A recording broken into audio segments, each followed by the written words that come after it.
નમસ્તે, હું doctor Gaurang Patel, consultant cardiologist, Sankush hospital. આજે આપણે નાની ઉંમરમાં હૃદય રોગના મુખ્ય કારણો વિશે જાણીશું. હૃદય રોગના નાની ઉંમરમાં મુખ્ય કારણોમાં વારસાગત રોગ, ડાયાબિટીસ, બીપી, વ્યસનો તથા ચરબીયુક્ત આહારનો સમાવેશ થાય છે. ઘણા પેશન્ટોને આ રિસ્ક ફેક્ટર હોય છે, એટલે કે આ કારણો હોય છે, છતાં પણ તેમને જાણતા નથી. તેથી સમયાંતરે હૃદયનું તથા ફૂલ બોડી ચેકઅપ કરાવવું જરૂરી રહે છે.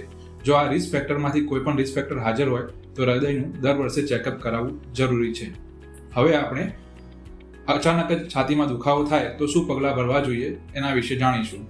જો અચાનક જ છાતીમાં દુખાવો થાય તથા ભારેપણું, પરસેવો અથવા ડાબા હાથમાં દુખાવો જો ટ્રાન્સફર થતો એવું લાગે તો તરત જ ફિઝિશિયન, કાર્ડિયોલોજિસ્ટ અથવા ફેમિલી ફિઝિશિયનનો સંપર્ક કરી તરત જ કાર્ડિયોગ્રામ કઢાવવો જોઈએ તથા તેની સલાહ મુજબ આગળ જવું જોઈએ.